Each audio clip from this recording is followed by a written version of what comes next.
මම ඉතාම සන්තෝෂ වෙනවා මේ ඓතිහාසික තරඟාවය පවත්වන වෙලාවේ මෙම භූමිය මේ ක්‍රීඩාංගණය ජාත්‍යන්තර ක්‍රීඩාංගණයක් බවට පත් කරන්න ලැබීමත් ටෙස්ට් වරම් ලැබපු ක්‍රීඩාංගණයක් බවට ගාල්ල පත් කරන්න 1998 ඒකට මට නායකත්වය දෙන්න පුළුවන් වුණ ගැන හිටපු සභාපතියට මම ඉතාම සන්තෝෂ වෙනවා. ගිය අවුරුදු ගණනාව බැලුවොත් 1998 ඉඳලා ලෝස් ක්‍රීඩාංගණයට පස්සේ වැඩිම ටෙස්ට් තරඟ ක්‍රීඩා කරලා තියෙන්නේ ගාලු ක්‍රීඩාංගණය. ආසියාවේ වැඩිම ටෙස්ට් තරඟ ක්‍රීඩා කරලා තියෙන්නේ ගාලු ක්‍රීඩාංගණය. ඉතිහාසයේ පුරාවටම ටෙස්ට් තරඟ පටන් ගත්ත දවසේ තමයි ලෝකයේ 9 වෙනි ස්ථානයේ තියෙනවා වැඩිම ටෙස්ට් තරඟ ලෝකයට ක්‍රීඩා කරන්න ලැබිච්ච ඓතිහාසික ක්‍රීඩාංගණය. ඉතින් මමකට පොඩි අහිංසක ආඩම්බරයක් තියෙනවා මේකට මේ ජාත්‍යන්තර ක්‍රීඩාංගණය බවට පත් කරන්න අපි හුඟක් මහන්සි වුණා. ඒ අවශ්‍ය සියලු දෙනා මේලා මතක් කරන අපිට උදව් කරපු අය. ඒ වගේම මේ ක්‍රීඩාංගණය සුනාමිය වෙලාවේ සම්පූර්ණයෙන්ම හැමෝටම මතකයි මේක යට වුණා. අපිට පවත්ව ගන්න බැරි තත්ත්වයක් උදා වුණා. නමුත් අපි මේ වෙලාවේ ශනිකව ක්‍රියාත්මක වෙලා ඉතා කෙටි කාලයකින් නැවත ජාත්‍යන්තර ක්‍රීඩාංගණයක් බවට පත් කරගන්න හැකියාව ලැබුණා. නැවත මූල්‍යමය ශක්තිය ලබා දීලා පාලක මණ්ඩලයෙන් ප්‍රතිසංවිධානය කළා ක්‍රීඩාංගණය නැවත පිහිටන්න පුළුවන් වුණා.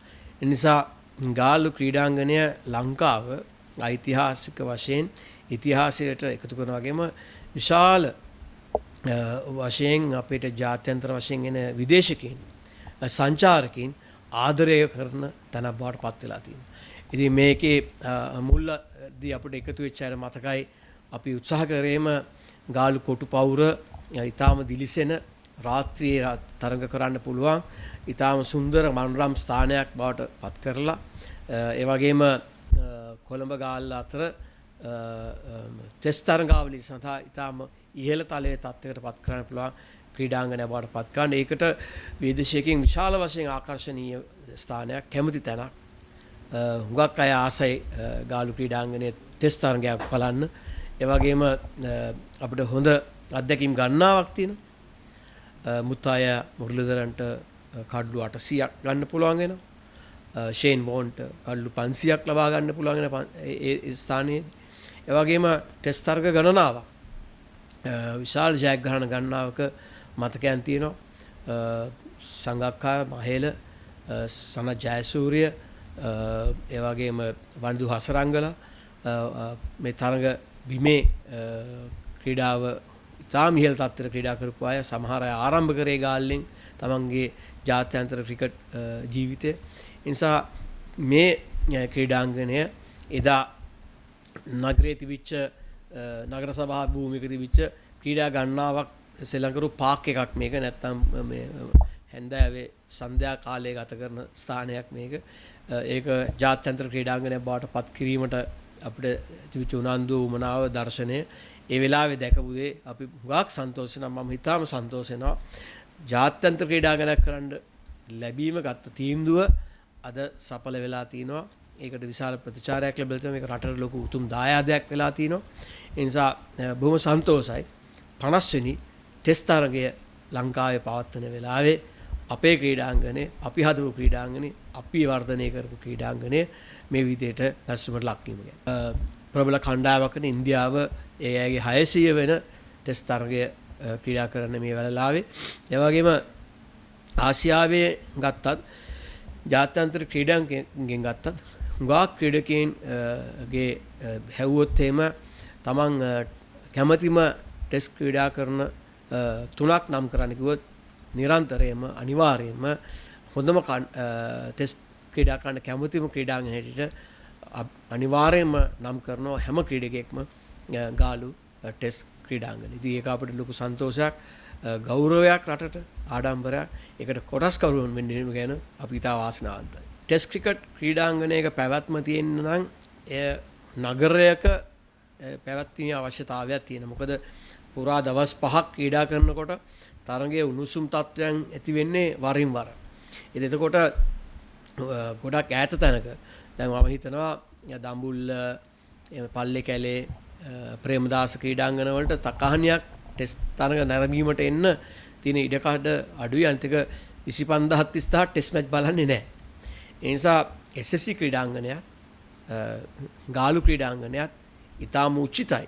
ටෙස්ට් තරඟ සඳහා වෙන් කිරීම ඒ ඊටාම සුදුසුයි. මොකද නගරයක් මැද තියෙන ක්‍රීඩාංගණයකට තකහණියක් ටෙස්ට් මැච් එකක් බලන්න එන්න ලේසි. ඒ තත්ත්වයන් ගැන අධ්‍යයනය කළා සතියන්තේ නාය ඉන්නවා.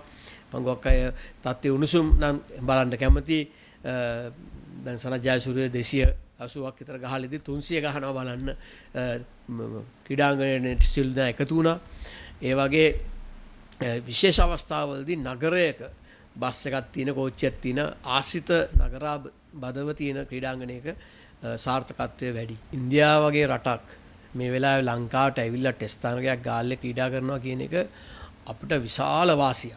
ඒක මුදලින් කියන්න බෑ. නමුත් ඒකට සමගාමීව අපේ සංචාරක අමාත්‍යාංශය, සංචාරක දෙපාර්තමේන්තුව, එහෙම නැත්නම් විදේශිකින් සමග කටයුතු කරන විදේශ අමාත්‍යාංශය ඒ සාමූහික උත්සාහයක් ක්‍රීඩා අමාත්‍යාංශයත් එක්ක කටයුතු කරන්න ඕනේ. ඒක හුදකලාවේ ක්‍රිකට් පාලක මණ්ඩලය විතරක් සංචාරක ව්‍යාපාරයේ ක්‍රීඩාවේ වර්ධනය කිරීමේ හැකියාවක් තියෙන කියලා මම විශ්වාස කරන්නේ නැති. එහෙම සාමූහික උත්සාහයක් ගන්න ඕනේ. විශේෂයෙන්ම එංගලන්තය, ඕස්ට්‍රේලියාව, ඉන්දියාව, දකුණු අප්‍රිකාව වැනි රටවල් ගාල්ලට එනවා කියන්නේ ඒ අය සමග පිටිපසින් හමා ගිය දහසකුත් දෙනා. ඒ අය සමහරට මැච් එක බලන්න නැති වුණත් ක්‍රීඩා මැච් එක ෆලෝ කරනවා ටීවී එකේ, ඉන්ටර්නෙට් එකේ බලනවා. නිසා මේ තරඟය ගාලු ක්‍රීඩාංගණය අතිශය වැදගත් අපට. ඊටාම අත්‍යවශ්‍ය කරුණක් සංචාරකින් සඳහා ක්‍රීඩා සංචාරන සඳහා මේ ප්‍රවර්ධනය කිරීම සාමූහික වැඩපිළිවෙලක් තියෙන්න ඕනේ. ඒකට වෙනමම උත්සාහයක් දරන්න ඕනේ. ඇත්තටම 50 වෙනි ටෙස්ට් තරඟය කියන්නේ ගෝල්ඩන් ජුබිලිය. ඒකෙදී අපේ රටේ 50 මැච් 50ම කැප්ටන් කවුරු කැප්ටන්ලා වගේ ආරාධනා කරලා ඒ වගේම මේකේ වැඩිම තරඟවල ලකුණු දාලා ඒ වගේම වැඩිම 100 200 ගහපු ඒවා සඳහන් කරලා සෙන්චරිස් ගහපුවාට එන්නේ කියලා අපිට සමරන්න පුළුවන් දවසක්. මේ සමරන්න ඕනේ දවසක්. ඒ වගේම සමරිය යුතු අවස්ථාවක්. ලෝකයේම දෙවනි ටෙස්ට් ක්‍රිකට් ක්‍රීඩා කරන ක්‍රීඩාංගණයේ ටෙස්ට් මැච් 50ක් කියන්නේ පුදුම ඉතිහාසයක්. ඒක ඉතා වර්ණවත් ඒ වගේම සංකේතවත් සැමරිය යුතුම අවස්ථාවක්. ඉතින් මම හිතන්නේ golden jubilee of test matches played කියන එක අපිට සැමරිය යුතු දෙයක්. මම හිතනවා මට පොඩි අහිංසක සන්තෝෂයක් තියෙනවා මේක නායකත්වය දීලා මේ ජාත්‍යන්තර ක්‍රීඩාංගයක් කරන ලැබීම ගැන. ටෙස්ට් තරඟයක් තුල ටෙස්ට් තරඟ මැද රටත් කෙරෙහි අවධානය යොමු වෙනවා. අමතක වෙච්ච අර මතක් වෙනවා ගාලු ක්‍රීඩාංගනේ. ඒක ඇතුලේ අපි ලස්සන දර්ශන පෙන්නනවා. අපේ මේ මුහුද අයිනේ බීච් එක, ඒ වගේම ඒවා ඇතුළේ තියෙන ක්‍රීඩා පිළිබඳව අපේ සංස්කෘතිය, හෙළ සිරිත් විරිත්, අපේ ගොඩක් දේවල් මේ තරඟය ඇතුලේ අපි ජනතාව, ලෝක ජනතාව ඉදිරියට ගෙනියනවා. ඉතින් ඒක නිකම්ම වෙන්නේ නැහැ. අපිට සමරන්න පුළුවන් වුණා නම් මොකද්ද මේ වෙන්නේ? මේක 50 කොහෙද ගහල්ලේ ගහල්ලේ මේ ක්‍රීඩා කරාද කියලා ඕක කතා බහට ලබන කෝටි ගාණක් අය 50th celebration of goal cricket ground test matches played ever in the highest number of test matches in Asia කියලා කිව්වම ඒක අපිට හොඳ අවස්ථාවක්. ඉතින් අපි ඒක ප්‍රොජෙක්ට් ගන්න ඕනේ.